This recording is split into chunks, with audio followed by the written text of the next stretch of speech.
ரொம்ப அழகாக டெக்கரேட் பண்ணியிருக்கிறீங்க.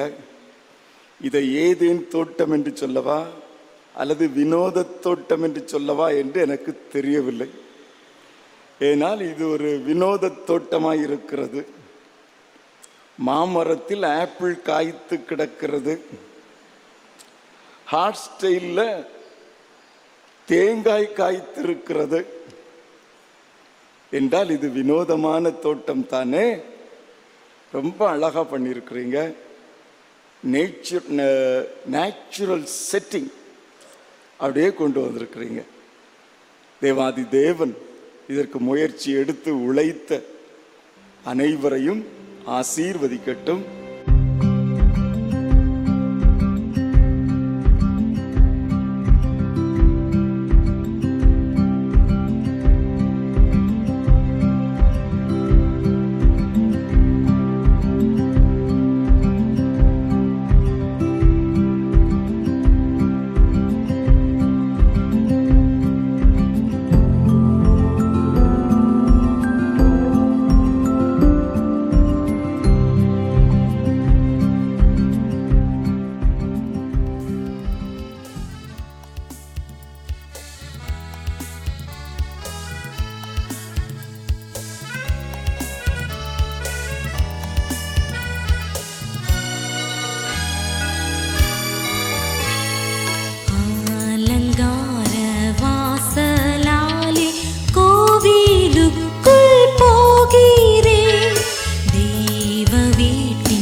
ஜபம் புகழ்ச்சி